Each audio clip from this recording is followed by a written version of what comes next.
ओम श्री परमात्मने नमः। दूसरा अध्याय। संजय बोले कि पूर्वोक्त प्रकार से करुणा करके व्याप्त और आंसुओं से पूर्ण तथा व्याकुल नेत्रों वाले शोकयुक्त उस अर्जुन के प्रति भगवान मधुसूदन ने यह वचन कहा। हे अर्जुन, तुमको इस विषम स्थल में यह अज्ञान किस हेतु से प्राप्त हुआ? क्योंकि यह ना तो श्रेष्ठ पुरुषों से आचरण किया गया है, न स्वर्ग को देने वाला है, न कीर्ति को करने वाला है। इसीलिए हे अर्जुन, नपुंसकता को मत प्राप्त हो, यह तेरे योग्य नहीं है। हे परम तप, तुच्छ हृदय की दुर्बलता को त्याग कर युद्ध के लिए खड़ा हो। तब अर्जुन बोले कि हे मधुसूदन, मैं रणभूमि में भीष्म पितामह और द्रोणाचार्य के प्रति किस प्रकार बाणों से युद्ध करूँगा, क्योंकि हे हरिशोदन, वे दोनों ही पूजनीय हैं। इसीलिए इन महानुभावों गुरुजनों को न मानकर इस लोक में भिक्षा का अन्न भी भोगना कल्याणकारक समझता हूँ, क्योंकि गुरुजनों को मारकर भी इस लोक में रुधिर से सने हुए अर्थ और काम रूप भोगों को ही तो भोगूंगा। और हम लोग यह भी नहीं जानते कि हमारे लिए क्या करना श्रेष्ठ है, अथवा यह भी नहीं जानते कि हम जीतेंगे या हमको वे जीतेंगे। और जिनको मारकर हम जीना भी नहीं चाहते, वे ही धृतराष्ट्र के पुत्र हमारे सामने खड़े हैं। इसीलिए कायरता रूप दोष करके उपहत हुए स्वभाव वाला और धर्म के विषय में मोहित चित्त हुआ मैं आपको पूछता हूँ, जो कुछ निश्चय किया हुआ कल्याणकारक साधन हो वह मेरे लिए कहिए, क्योंकि मैं आपका शिष्य हूँ। इसीलिए आपकी शरण हुए मेरे को शिक्षा दीजिए, क्योंकि भूमि में निष्कंटक धन धान्य संपन्न राज्य को और देवताओं के स्वामीपन को प्राप्त होकर भी मैं उस उपाय को नहीं देखता हूँ, जो कि मेरी इंद्रियों के सुख खाने वाले शोक को दूर कर सके। संजय बोले, हे राजन, निद्रा को जीतने वाले अर्जुन अंतर्यामी श्री कृष्ण महाराज के प्रति इस प्रकार कहकर फिर श्री गोविंद भगवान से युद्ध नहीं करूँगा ऐसे स्पष्ट कहकर चुप हो गए। उसके उपरांत हे भरतवंशी धृतराष्ट्र, अंतर्यामी श्री कृष्ण महाराज ने दोनों सेनाओं के बीच में उस शोकयुक्त अर्जुन को हंसते हुए से यह वचन कहे। हे अर्जुन, तू ना शोक करने योग्यों के लिए शोक करता है और पंडितों के से वचनों को कहता है, परंतु पंडित जन जिनके प्राण चले गए हैं उनके लिए और जिनके प्राण नहीं गए हैं उनके लिए भी शोक नहीं करते हैं, क्योंकि आत्मा नित्य है। इसीलिए शोक करना अयुक्त है। वास्तव में ना तो ऐसा ही है कि मैं किसी काल में नहीं था, अथवा तो नहीं था, अथवा ये राज लोग नहीं थे, और ना ऐसा ही है कि इससे आगे हम सब नहीं रहेंगे। किंतु जैसे जीवात्मा की इस देह में कुमार, युवा और वृद्धावस्था होती है, वैसे ही अन्य शरीर की प्राप्ति होती है। उस विषय में धीर पुरुष नहीं मोहित होता है, अर्थात जैसे कुमार, युवा और जरावस्था रूप स्थूल शरीर का विकार अज्ञान से आत्मा में भासता है, वैसे ही एक शरीर से दूसरे शरीर को प्राप्त होना रूप सूक्ष्म शरीर का विकार भी अज्ञान से ही आत्मा में भासता है। इसीलिए तत्व को जानने वाला धीर पुरुष इस विषय में नहीं मोहित होता है। हे कुंती पुत्र, सर्दी, गर्मी और सुख दुख को देने वाले इंद्रिय और विषयों के संयोग तो क्षणभंगुर और अनित्य हैं। इसीलिए हे भरतवंशी अर्जुन, उनको तो सहन कर, क्योंकि हे पुरुष श्रेष्ठ, दुख सुख को समान समझने वाले जिस धीर पुरुष को ये इंद्रियों के विषय व्याकुल नहीं कर सकते, वह मोक्ष के लिए योग्य होता है। और हे अर्जुन, असत वस्तु का तो अस्तित्व नहीं है और सत का अभाव नहीं है। इस प्रकार इन दोनों का ही तत्वज्ञानी पुरुषों द्वारा देखा गया है। इस न्याय के अनुसार नाश रहित तो उसको जान कि जिससे यह संपूर्ण जगत व्याप्त है, क्योंकि इस अविनाशी का विनाश करने को कोई भी समर्थ नहीं है। और इस नाश रहित अप्रमेय नित्य स्वरूप जीवात्मा के ये सब शरीर नाशवान कहे गए हैं। इसीलिए हे भरतवंशी अर्जुन, तो युद्ध कर। जो इस आत्मा को मारने वाला समझता है तथा जो इसको मरा मानता है, वे दोनों ही नहीं जानते हैं, क्योंकि यह आत्मा न मारता है और न मारा जाता है। यह आत्मा किसी काल में भी न जन्मता है और न मरता है, अथवा न यह आत्मा हो करके फिर होने वाला है, क्योंकि यह अजन्मा, नित्य, शाश्वत और पुरातन है। शरीर के नाश होने पर भी यह नाश नहीं होता। हे पृथापुत्र अर्जुन, जो पुरुष इस आत्मा को नाश रहित, नित्य, अजन्मा और अव्यय जानता है, वह पुरुष कैसे किसको मरवाता है और कैसे किसको मारता है। और यदि तू कहे कि मैं तो शरीरों के वियोग का शोक करता हूँ, तो यह भी उचित नहीं है, क्योंकि जैसे मनुष्य पुराने वस्त्रों को त्याग कर दूसरे नए वस्त्रों को ग्रहण करता है, वैसे ही जीवात्मा पुराने शरीरों को त्याग कर दूसरे नए शरीरों को प्राप्त होता है।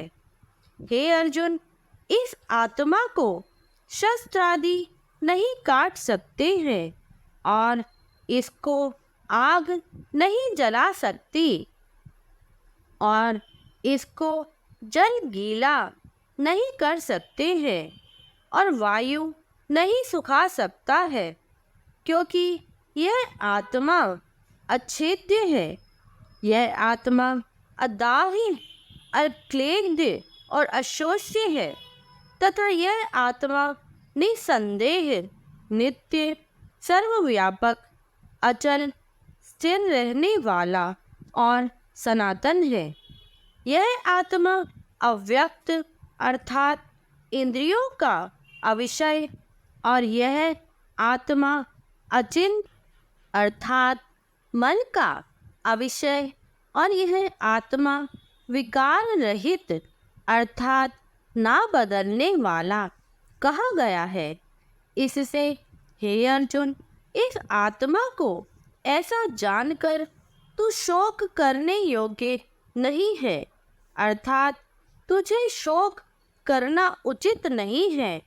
यदि तू इसको सदा जन्मने और सदा मरने वाला माने तो भी हे अर्जुन, इस प्रकार शोक करने को योग्य नहीं है, क्योंकि ऐसा होने से तो जन्मने वाले की निश्चित मृत्यु और मरने वाले का निश्चित जन्म होना सिद्ध हुआ। इससे भी तो इस बिना उपाय वाले विषय में शोक करने को योग्य नहीं है। यह भीष्मादिकों की शरीर मायामय होने से अनित्य है।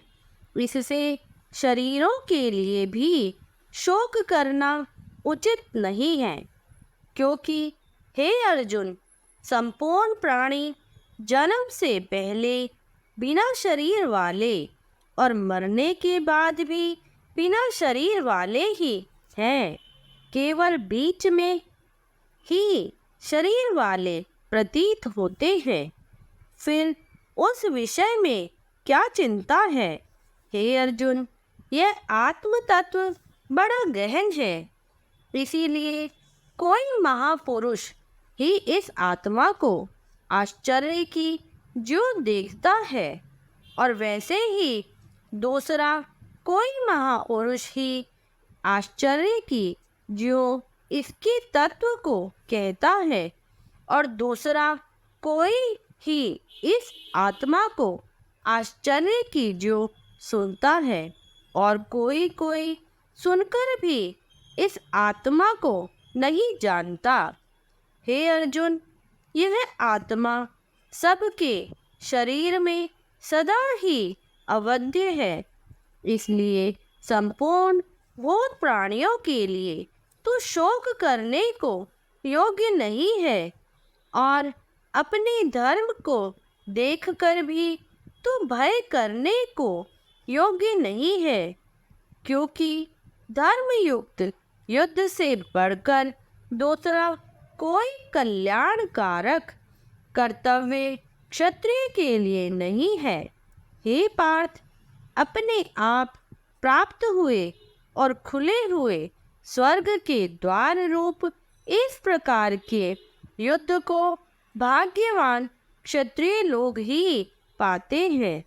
और यदि तू इस धर्म युद्ध संग्राम को नहीं करेगा तो स्वधर्म को और कीर्ति को खोकर पाप को प्राप्त होगा, और सब लोग तेरी बहुत काल तक रहने वाली अपकीर्ति को भी कथन करेंगे, और वह अपकीर्ति माननीय पुरुष के लिए मरण से भी अधिक बुरी होती है, और जिनके तू बहुत माननीय होकर भी अब तुच्छता को प्राप्त होगा, वे महारथी लोग तुझे भय के कारण युद्ध से उपराम हुआ मानेंगे, और तेरे वैरी लोग तेरे सामर्थ्य की निंदा करते हुए बहुत से ना कहने योग्य वचनों को कहेंगे। फिर उससे अधिक दुख क्या होगा? इससे युद्ध करना तेरे लिए सब प्रकार से अच्छा है, क्योंकि या तो मरकर स्वर्ग को प्राप्त होगा अथवा जीत कर पृथ्वी को भोगेगा। इससे हे अर्जुन, युद्ध के लिए निश्चय वाला होकर खड़ा हो। यदि तुझे स्वर्ग का तथा राज्य की इच्छा ना हो तो भी सुख दुख, लाभ हानि और जय पराजय को समान समझकर उसके उपरांत युद्ध के लिए तैयार हो। इस प्रकार युद्ध करने से तो पाप को प्राप्त नहीं होगा। हे पार्थ, यह बुद्धि तेरे लिए ज्ञान योग के विषय में कही गई है। इसी को अब निष्काम कर्म योग के विषय में सुन। जिस बुद्धि से युक्त हुआ तू कर्मों के बंधन को अच्छी तरह से नाश करेगा। इस निष्काम कर्म योग में आरंभ का अर्थात बीज का नाश नहीं है और उल्टा फल रूप दोष भी नहीं होता है। इसीलिए इस निष्काम कर्म योग रूप धर्म का थोड़ा भी साधन जन्म मृत्यु रूप महान भय से उद्धार कर देता है। हे अर्जुन, इस कल्याण मार्ग में निश्चयात्मक बुद्धि एक ही है और अज्ञानी पुरुषों की बुद्धियां बहुत भेदों वाली अनंत होती है। हे अर्जुन, जो सकामी पुरुष केवल फल श्रुति में प्रीति रखने वाले, स्वर्ग को ही परम श्रेष्ठ मानने वाले, इससे बढ़कर और कुछ नहीं है ऐसा कहने वाले हैं, वे अविवेक जन्म रूप कर्म फल को देने वाले और भोग तथा ऐश्वर्य की प्राप्ति के लिए बहुत सी क्रियाओं के विस्तार वाली इस प्रकार की जिस दिखाऊ शोभा युक्त वाणी को कहते हैं, उस वाणी द्वारा हरे हुए चित्त वाले तथा भोग और ऐश्वर्य में आसक्ति वाले उन पुरुषों के अंतःकरण में निश्चयात्मक बुद्धि नहीं होती। हे अर्जुन, सब वेद तीनों गुणों के कार्य रूप संसार को विषय करने वाले अर्थात प्रकाश करने वाले हैं।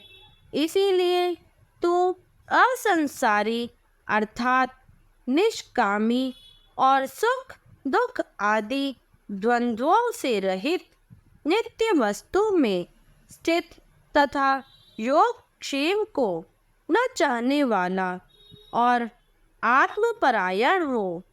क्योंकि मनुष्य का सब ओर से परिपूर्ण जलाशय के प्राप्त होने पर छोटे जलाशय में जितना प्रयोजन रहता है, अच्छी प्रकार ब्रह्म को जानने वाले ब्राह्मण का भी सब वेदों में उतना ही प्रयोजन रहता है। अर्थात जैसे बड़े जलाशय के प्राप्त हो जाने पर जल के लिए छोटे जलाशयों की आवश्यकता नहीं रहती, वैसे ही ब्रह्मानंद की प्राप्ति होने पर आनंद के लिए वेदों की आवश्यकता नहीं रहती। इससे तेरा कर्म करने मात्र में ही अधिकार होवे, फल में कभी नहीं। और तू कर्मों के फल की वासना वाला भी मत हो तथा तेरी कर्म ना करने में भी प्रीति ना होवे। हे धनंजय, आसक्ति को त्याग कर तथा सिद्धि और असिद्धि में समान बुद्धि वाला होकर योग में स्थित हुआ कर्मों को कर। यह समत्व भाव ही योग नाम से कहा जाता है। इस सम तत्व रूप बुद्धि योग से सकाम कर्म अत्यंत तुच्छ है। इसीलिए हे धनंजय, समत्व बुद्धि योग का आश्रय ग्रहण कर, क्योंकि फल की वासना वाले अत्यंत दीन है। समत्व बुद्धि युक्त पुरुष पुण्य पाप दोनों को इस लोक में ही त्याग देता है, अर्थात उनसे लिपायमान नहीं होता। इससे समत्व बुद्धि योग के लिए ही चेष्टा कर। यह समत्व बुद्धि रूप योग ही कर्मों में चतुरता है, अर्थात कर्म बंधन से छूटने का उपाय है। क्योंकि बुद्धि योग युक्त ज्ञानी जन कर्मों से उत्पन्न होने वाले फल को त्याग कर जन्म रूप बंधन से छूटे हुए निर्दोष अर्थात अमृतमय परम पद को प्राप्त होते हैं। हे अर्जुन, जिस काल में तेरी बुद्धि मोह रूप दलदल को बिल्कुल तर जाएगी, तब तू सुनने योग्य और सुने हुए के वैराग्य को प्राप्त होगा। जब तेरी अनेक प्रकार के सिद्धांतों को सुनने से विचलित हुई बुद्धि परमात्मा के स्वरूप में अचल और स्थिर ठहर जाएगी, तब तो समत्व रूप योग को प्राप्त होगा। इस प्रकार भगवान के वचनों को सुनकर अर्जुन ने पूछा, हे केशव, समाधि में स्थित स्थिर बुद्धि वाले पुरुष का क्या लक्षण है? और स्थिर बुद्धि पुरुष कैसे बोलता है, कैसे बैठता है, कैसे चलता है?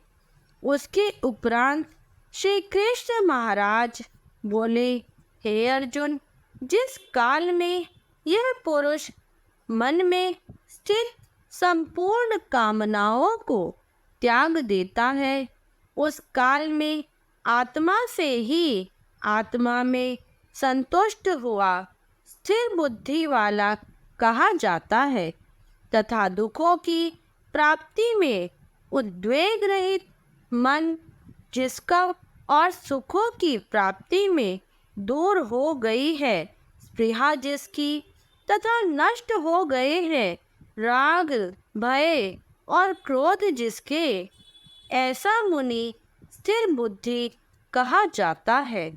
जो पुरुष सर्वत्र स्नेह रहित हुआ उन शुभ तथा अशुभ वस्तुओं को प्राप्त होकर न प्रसन्न होता है और न द्वेष करता है, उसकी बुद्धि स्थिर है। और कछुआ अपने अंगों को जैसे समेट लेता है, वैसे ही यह पुरुष जब सब ओर से अपनी इंद्रियों को इंद्रियों के विषयों से समेट लेता है, तब उसकी बुद्धि स्थिर होती है। यद्यपि इंद्रियों के द्वारा विषयों को न ग्रहण करने वाले पुरुष के भी केवल विषय तो निवृत्त हो जाते हैं, परंतु राग नहीं निवृत्त होता।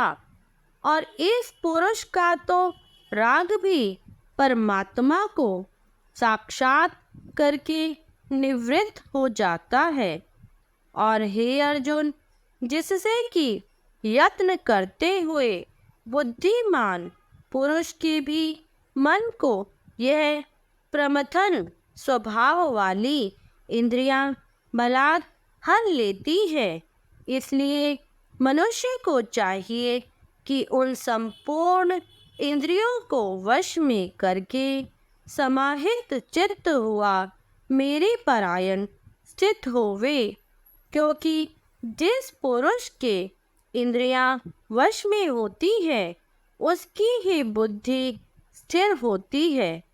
हे अर्जुन, मन सहित इंद्रियों को वश में करके मेरे परायण न होने से मन के द्वारा विषयों का चिंतन होता है, और विषयों को चिंतन करने वाले पुरुष की उन विषयों में आसक्ति हो जाती है, और आसक्ति से उन विषयों की कामना उत्पन्न होती है, और कामना में विघ्न पड़ने से क्रोध उत्पन्न होता है।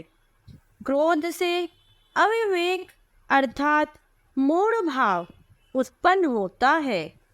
अविवेक से स्मरण शक्ति भ्रमित हो जाती है और स्मृति के भ्रमित हो जाने से बुद्धि अर्थात ज्ञान शक्ति का नाश हो जाता है और बुद्धि के नाश होने से यह पुरुष अपने श्रेय साधन से गिर जाता है।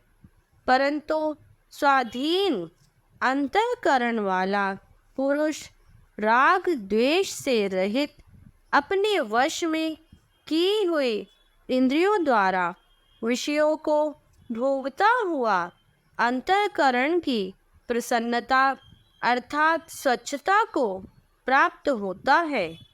उस निर्मलता के होने पर इसके संपूर्ण दुखों का अभाव हो जाता है और उस प्रसन्न चित्त वाले पुरुष की बुद्धि शीघ्र ही अच्छी प्रकार स्थिर हो जाती है।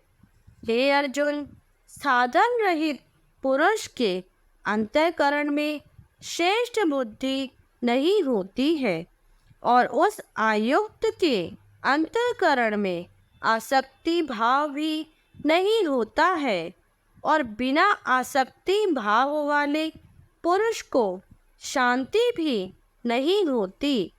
फिर शांति रहित पुरुष को सुख कैसे हो सकता है? क्योंकि जल में वायु नाव को जैसे हर लेता है, वैसे ही विषयों में विचरती हुई इंद्रियों के बीच में जिस इंद्रिय के साथ मन रहता है, वह एक ही इंद्रिय इस आयुक्त पुरुष की बुद्धि को हर कर लेती है। इससे हे महाबाहो, जिस पुरुष की इंद्रियां सब प्रकार इंद्रियों के विषयों से वश में की हुई होती है, उसकी बुद्धि स्थिर होती है। और हे अर्जुन, संपूर्ण भूत प्राणियों के लिए जो रात्रि है, उस नित्य शुद्ध बोध स्वरूप परमानंद में भगवत को प्राप्त हुआ योगी पुरुष जागता है और जिस नाशवान क्षणभंगुर सांसारिक सुख में सब भूत प्राणी जागते हैं, तत्व को जानने वाले मुनि के लिए वह रात्रि है। जैसे सब ओर से परिपूर्ण अचल प्रतिष्ठा वाले समुद्र के प्रति नाना नदियों के जल उसको चलायमान ना करते हुए ही समा जाते हैं, वैसे ही जिस स्थिर बुद्धि पुरुष के प्रति संपूर्ण भोग किसी प्रकार का विकार उत्पन्न किए बिना ही समा जाते हैं, वह पुरुष परम शांति को प्राप्त होता है, ना कि भोगों को जानने वाला। क्योंकि जो पुरुष संपूर्ण कामनाओं को त्याग कर ममता रहित और अहंकार रहित स्पृहा रहित हुआ बरतता है, वह शांति को प्राप्त होता है। हे अर्जुन, यह ब्रह्म को प्राप्त हुए पुरुष की स्थिति है। इसको प्राप्त होकर मोहित नहीं होता है और अंतकाल में भी इस निष्ठा में स्थित होकर ब्रह्मानंद को प्राप्त हो जाता है। इति श्रीमद् भगवत गीता रूपी उपनिषद एवं ब्रह्म विद्या तथा योग शास्त्र विषयक श्री कृष्ण और अर्जुन के संवाद में सांख्य योग नामक दूसरा अध्याय। ओम श्री परमात्मने नमः।